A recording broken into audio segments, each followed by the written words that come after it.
이사야 48장 18절에서 19절까지 말씀 봉독하겠습니다. 내가 나의 명령에 주의하였더라면 내 평강이 강과 같았겠고 내 공의가 바다 물결 같았을 것이며 내 자손이 모래 같았겠고 내 몸의 소생이 모래알 같아서 그의 이름이 내 앞에서 끊어지지 아니하였겠고 없어지지 아니하였으리라 하셨느니라. 아멘. 하나님 명령에 주의하자, 하나님 명령에 주의하자라는 제목으로 함께 말씀의 은혜를 나누기 원합니다. 코로나 바이러스 팬데믹이 한창이던 때에 전 세계인들이 모두 마음 모아서 바랐던 일이 있지요. 바로 얼른 이 팬데믹 사태가 종식이 되고 일상이 회복되기를 바랐습니다. 저도 이렇게 유난히 마스크 쓰기가 참 힘들었었는데요. 제발 이 마스크만 벗고 생활할 수 있는 날이 왔으면 좋겠다라고 얼마나 많이 생각했는지 모르겠습니다. 어느덧 시간이 흘러서 코로나 바이러스 팬데믹이 은근슬쩍 해제되는 분위기가 되었고요. 더 이상 마스크를 쓰지 않아도 되는 상황이 되었습니다. 마음껏 이렇게 성전에 나와서 하나님을 예배할 수 있게 되었고, 또 사회적 거리두기라든지 사적 모임 제한이라든지 하는 규제로부터 자유롭게 되었습니다. 그렇게 바라던 일이 마침내 이루어졌는데요.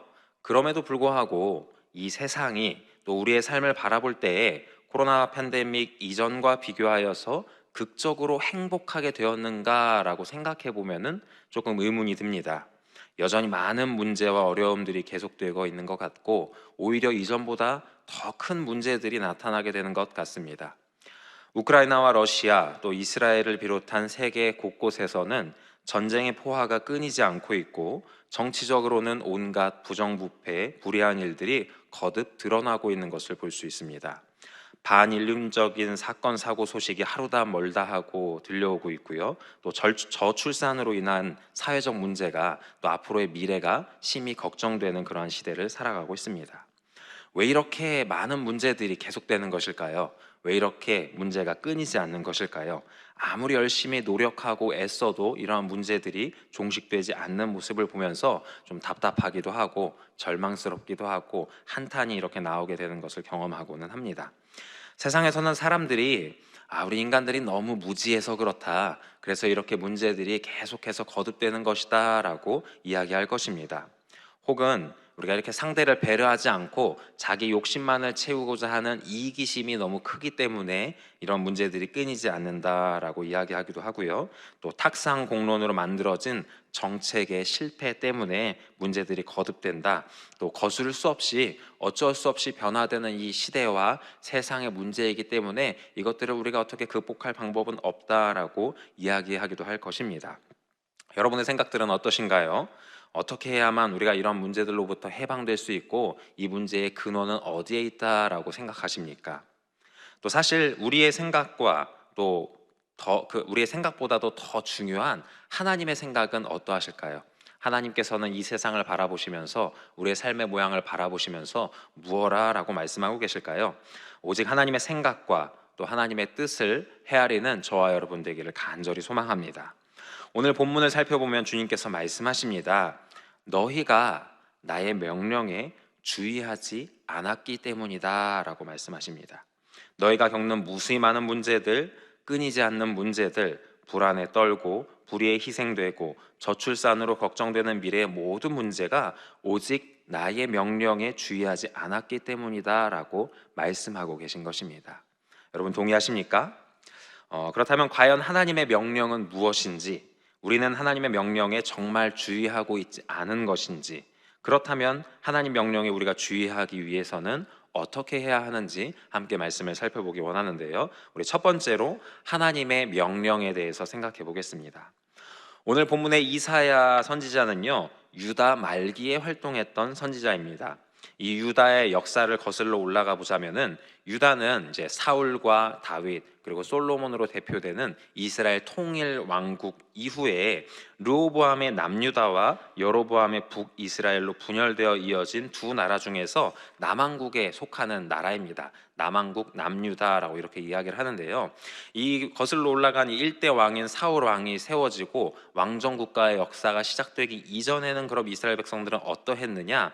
그들은 하나님께서 약속하시고 인도하신 가나안 땅에 정착해서 12지파별로 이렇게 나누어져서 생활을 했던 하나님의 택함 받은 백성들이었습니다. 당시에 이들에게는 정치적인 이렇게 지도자가 있었던 것이 아니라 제사장과 또 하나님께서 때때로 이렇게 세우셨던 사사들에 의하여서 그들이 이렇게 생활했던 것을 성경을 통해서 살펴볼 수가 있는데요.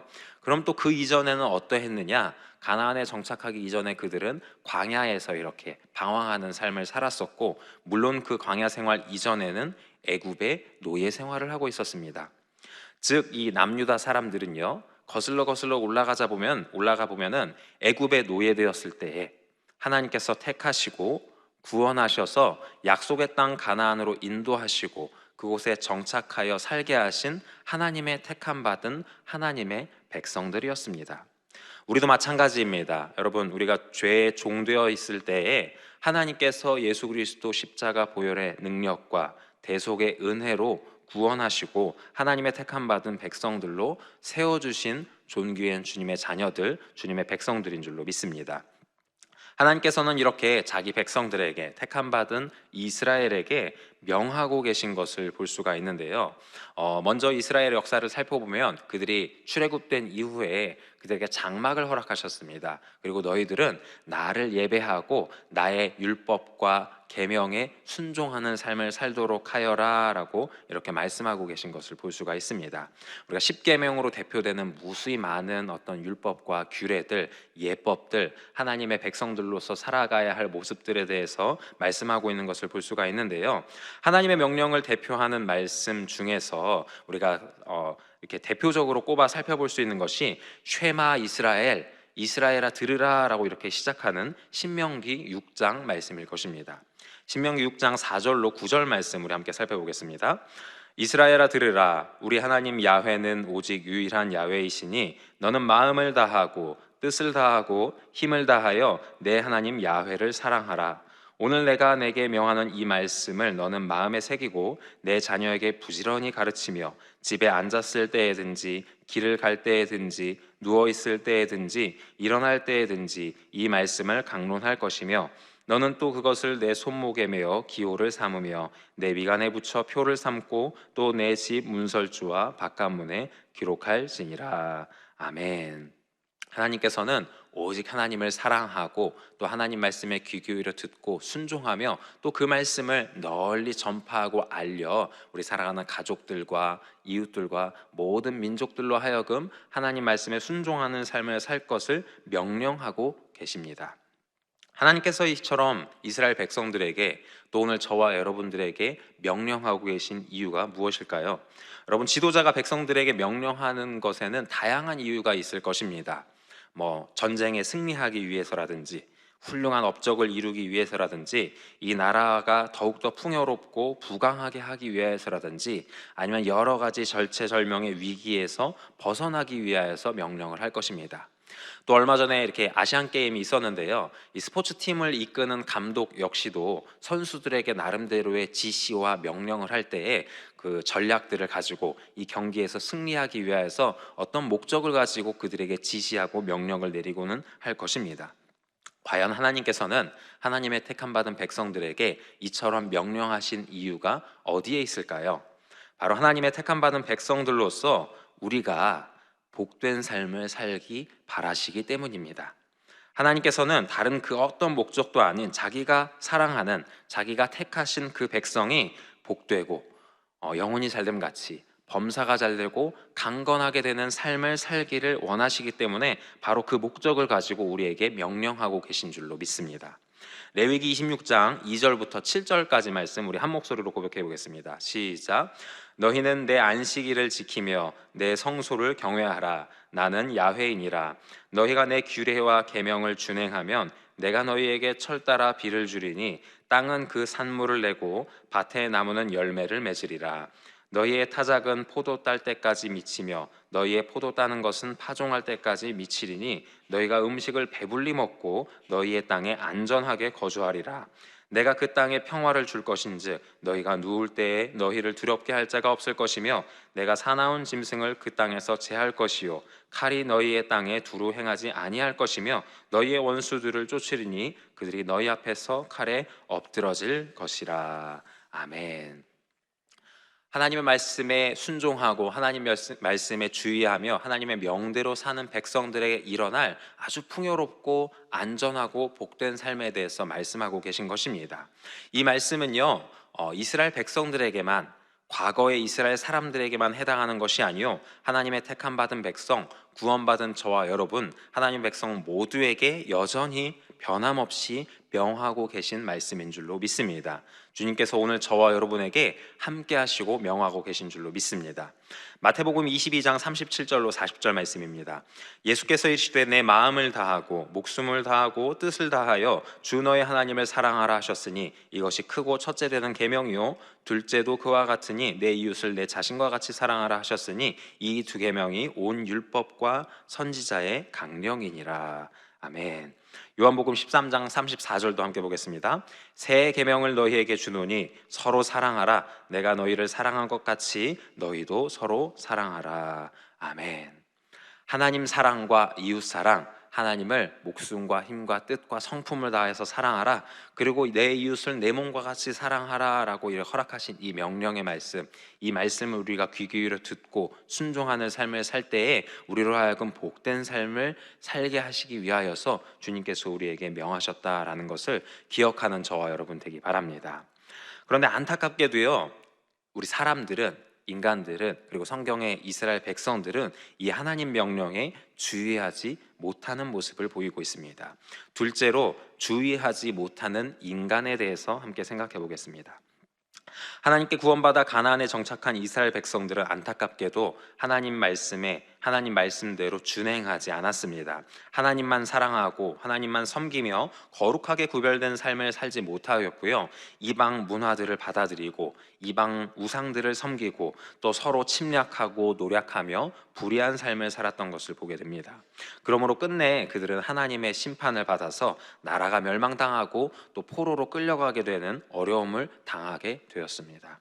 오늘 우리의 삶은 어떠할까요? 우리는 하나님의 뜻에 귀를 기울이며 하나님의 뜻대로 살기를 힘쓰며 하나님께 영광 올려드리는 삶을 살고 있을까요? 아니면 이스라엘 백성들과 마찬가지로 하나님 명령에 주의하지 못하고 세상의 문화와 세상의 우상들을 섬기는 불의한 삶을 살고 있을까요? 오늘 감사 큐티 365 교재를 보면 로큰롤의 황제였던 미국 가수 엘비스 프레슬리에 대해서 소개하고 있습니다.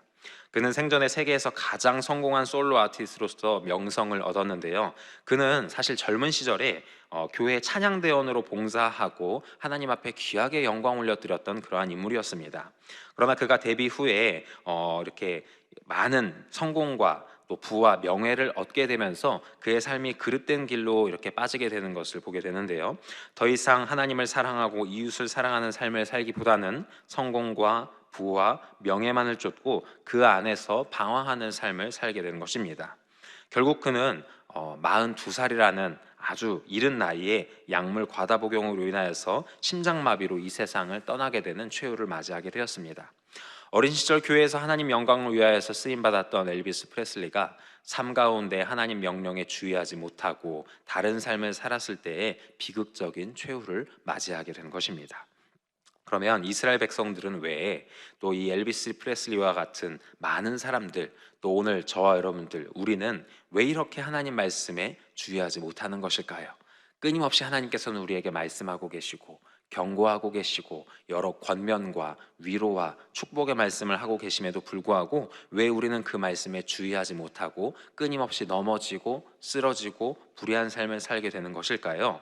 바로 우리 눈앞에 보이는 환경의 지배를 받고 또 우리 안에 있는 죄악된 본성이 하나님을 거스르게 하고 세상 권세 잡은 악한 영들의 역사가 하나님과 우리와의 사이를 방해하고 회방하고 있기 때문입니다.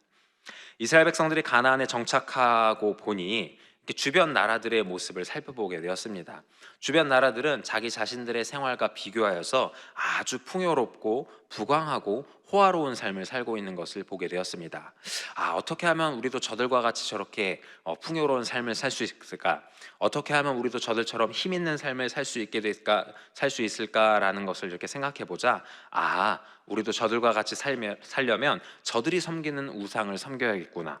저들이 하는 방식대로 생활하고 저들의 정치 형태처럼 왕을 세워서 우리도 살아야겠구나라는 생각을 하게 된 것입니다. 오늘 우리의 삶에 있어서도 우리 눈앞에 보이는 상황과 환경들이 하나님 말씀에 주의하지 못하게 합니다. 우리가 당장 먹고 살기 위하여서는 이 치열하고 이 힘들고 어려운 세상을 우리가 극복하고 살아나가기 위하여서, 많은 사람들로부터 인정받고 환영받기 위하여서는 하나님께서 기뻐하시는 방법보다 사람들이 기뻐하는 방법을 택해야 할 것 같기 때문인 것입니다. 우리가 의지적으로 주님 말씀에 주의하려고 해도요, 우리 안에 있는 죄인된 본성이, 죄성이 그것을 거스르게 하고 좀 더 눕자, 좀 더 자자, 좀 더 평안한 길로 나아가자라고 하는 그러한 모습이 우리 가운데 나타나게 되는 것입니다. 그리고 이 세상 권세 잡고 있는 악한 영들의 회방과 방해가 주님께서 우리에게 허락하시는 그 말씀에 귀를 기울이지 못하게 하는 것입니다. 고린도후서 4장 3절부터 4절까지 말씀 함께 고백해 보겠습니다. 만일 우리의 복음이 가리었으면 망하는 자들에게 가려진 것이라. 그 중에 이 세상의 신이 믿지 아니하는 자들의 마음을 혼미하게 하여 그리스도의 영광의 복음의 광채가 비치지 못하게 함이니 그리스도는 하나님의 형상이니라. 아멘. 최근 베스트셀러 중에 도둑맞은 집중력이라는 도서가 있습니다. 오늘날 전 세계 모든 곳에서 이 집중하는 능력이 붕괴되고 있는데요. 여러분, 미국의 10대들이 한 가지 일에 집중하는 시간을 이렇게 살펴보고 연구를 해보자 65초 이상 집중하지 못하게 된다라고 이렇게 발표하고 있습니다. 무언가 한 가지 일에 이렇게 집중하는 것이 65초 이상을 이어지지 못한다라는 것이죠. 그리고 이 직장인들, 성인들도, 사회생활하는 사람들도 역시 평균 집중 시간이 단 3분에 불과하다라고 발표했습니다. 여러분, 지금 이 시간 이 설교에 집중하고 계신 여러분 대단하십니다.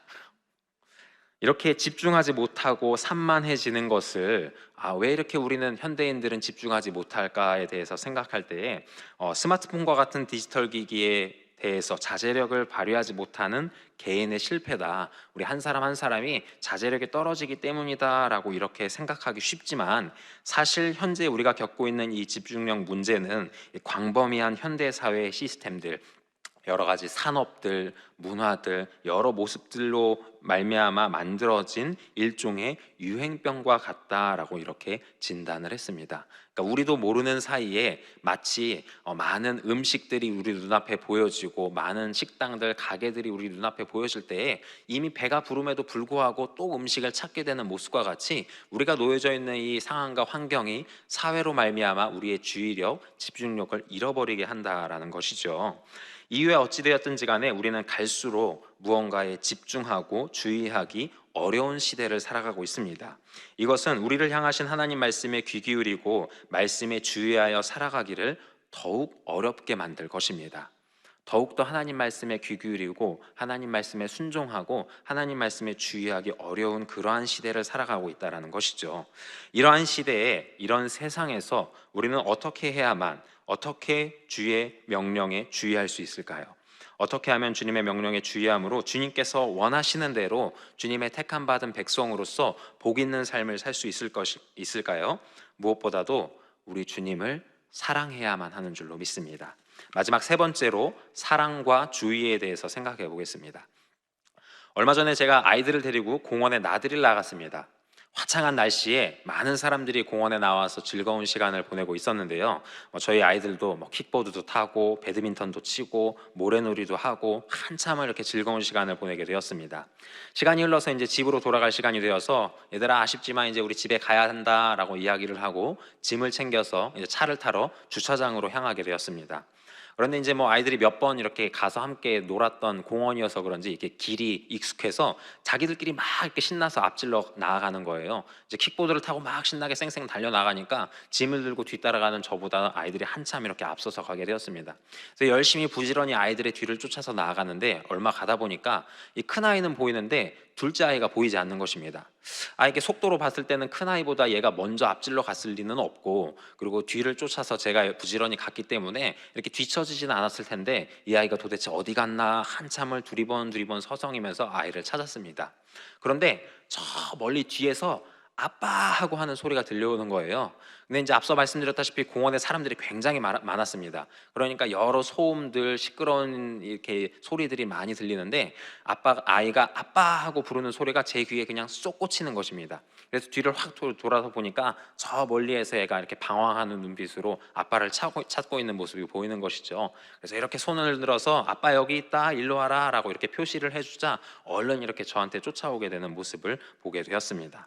뭐 이런 일이 이번에만 처음 경험하는 것이 아니라 이전에도 여러 번 여기저기 이렇게 시끌벅적한 상황과 환경에서도 이 아이가 아빠를 찾고 구하고 무언가 도움을 필요로 하면서 부르는 소리가 그냥 아주 귓가에 쏙 박히면서 그것에 반응하게 되는 저의 모습을 보면서 굉장히 스스로도 놀랐던 경험들이 여러 번 있습니다. 아마 자녀를 키우시는 여러분 모두 경험할 수 있는 일이다라고 이렇게 생각이 되는데요. 어떻게 이런 일이 가능할까요, 여러분? 어떻게 그 시끄러운 상황에서도 내 아이, 내 자녀의 음성만은 그렇게 귀에 쏙 들려오는 것일까요? 바로 사랑하기 때문입니다. 내 자녀를 너무나도 사랑하기 때문에 그 아이에게, 그 자녀의 음성에 우리 마음과 우리의 본능이 즉각 반응하게 되는 것입니다. 하나님께서도 마찬가지십니다, 여러분. 하나님은 세상 누구보다도 죽기까지 저와 여러분들을 사랑하시기 때문에 주님께서는 우리의 세밀한 음성까지도 귀 기울이시며 우리의 음성에 귀 기울여 들으시고 응답해 주시는 좋으신 하나님이신 줄로 믿습니다. 시편 116편 1절로 2절입니다. 야훼께서 내 음성과 내 간구를 들으심으로 내가 그를 사랑하는도다. 그의 귀를 내게 기울이셨으므로 내가 평생에 기도하리로다. 아멘. 하나님께서 저와 여러분들을 사랑해 주시는 줄로 믿습니다. 하나님의 사랑을 충만하게 받으면 우리도 사랑할 수 있게 됩니다. 하나님을 사랑하고 이웃을 사랑하고 우리가 사랑 안에 사랑이신 하나님을 본받아 하나님의 자녀된 삶을 살 수 있게 되어지는 줄로 믿습니다. 요한일서 4장 18절로 19절입니다. 사랑 안에 두려움이 없고 온전한 사랑이 두려움을 내쫓나니 두려움에는 형벌이 있음이라. 두려워하는 자는 사랑 안에서 온전히 이루지 못하였느니라. 우리가 사랑함은 그가 먼저 우리를 사랑하셨음이라. 아멘. 우리가 하나님 말씀에 주의하기 위하여서 말씀을 가까이 하고 의지적으로 결단하고 애쓰는 것도 굉장히 중요한 일입니다. 하나님께서 무엇라 말씀하시는지, 우리를 향하신 하나님의 뜻이 무엇인지 우리가 분별하고 그것을 이루기 위하여서 부단히 애쓰는 것은 우리에게 굉장히 중요하고 필요한 일입니다. 그러나 여러분, 그보다 앞서서 가장 중요한 일이 무엇이냐? 우리를 사랑하신 그 주님을 우리가 먼저 사랑하는 것인 줄로 믿습니다. 우리가 주님을 더욱더 깊이 사랑하고 주님과 함께하고 주님을 예배하고 찬양하고 또 주님의 몸된 교회를 위해서 봉사하고 헌신하고 구제하며 나아갈 때에 비로소 우리가 주의 말씀에 더욱더 주의하고 주님 말씀대로 순종하는 삶을 자연히 살아갈 수 있게 되어지는 줄로 믿습니다. 또한 여러분, 우리가 주의 말씀에 주의하기 위해서 성령 충만함을 위해서 더욱더 뜨겁게 깊이 기도해야만 하는 줄로 믿습니다. 왜냐하면 성령으로 우리가 충만할 때에 주의 말씀의 주의를 방해하는 악한 영들의 역사가 떠나가게 되고 우리의 삶 가운데 있는 불순물들, 세상의 유혹들로부터 거룩하게 구별되어서 분별한 삶을 살 수 있기 때문입니다. 사랑하는 여러분, 주님께서 오늘 본문에 굉장히 애통해하면서 안타까워하면서 말씀하고 계십니다. 너희가 나의 명령에 주의하지 못함으로 말미암아 평강하지 못하는구나, 공의롭지 못하는구나, 너희의 자손들이 끊어지게 되는 안타까운 처지 가운데 놓이게 되었구나. 주님 그 마음을 우리 가운데 더하여 주시어서 우리가 주의 말씀에 귀 기울여 주의함으로 말미암아 주님께서 우리가 평강의 강이 넘치게 되게 하시고 또 공의의 바다와 물결과 같으며 우리의 자손이 모래와 같은 놀라운 축복과 은혜를 누릴 수 있게 되기를 간절히 축원합니다. 함께 기도하겠습니다. 사랑과 은혜가 풍성하신 좋으신 아버지 하나님, 오늘도 우리에게 복된 말씀을 예배하시고 허락하여 주시오니 감사합니다. 주님, 우리에게 평강과 공의와 놀라운 축복을 예비하시고 그것을 누리기 원하시는 줄로 믿습니다. 그 마음과 그 뜻을 헤아려 주의 말씀에 더욱더 주의하고 주님 기쁨 되는 삶을 살아가는 우리 모두가 될 수 있도록 주님 축복하여 주시옵소서. 또 이 예배 자리 가운데 간절한 마음에 소원을 담아서 예물 올려드리는 손길을 기억하시고 축복하여 주시어서 30배, 60배, 100배로 풍성한 은혜를 먹어두게 하여 주시옵고 하늘 문을 여시고 응답하시는 주님의 은혜를 경험하게 하여 주시옵소서. 감사합니다. 이 모든 말씀 우리 주 되신 예수님의 이름으로 간절히 기도드립니다. 아멘. 하늘에 계신 우리 아버지여, 이름이 거룩히 여김을 받으시오며 나라가 임하시오며 뜻이 하늘에서 이루어진 것 같이 땅에서도 이루어지이다. 오늘 우리에게 일용할 양식을 주시옵고 우리가 우리에게 죄 지은 자를 사하여 준 것 같이 우리 죄를 사하여 주시옵고 우리를 시험에 들게 하지 마시옵고 다만 악에서 구하시옵소서. 나라와 권세와 영광이 아버지께 영원히 있사옵나이다. 아멘. 할렐루야. 주님께 감사의 박수 올려드리겠습니다. 우리 시간 함께 기도하는 시간입니다. 우리 함께 기도할 때에 나라와 민족을 위하여서 기도해 주시고 또 교회와 우리 황선욱 담임 목사님을 위하여서 주의 종들과 선교사님들을 위하여서 우리 모든 성도님들을 위하여서 또 가지고 나온 여러 가지 기도의 제목들, 문제와 어려움 주님 앞에 맡겨드리면서 함께 기도하기 원합니다. 우리 함께 나눈 말씀 기억하면서 성령 충만함 위하여서 주여 세 번 부르시고 간절히 기도하겠습니다. 주여, 주여, 주여.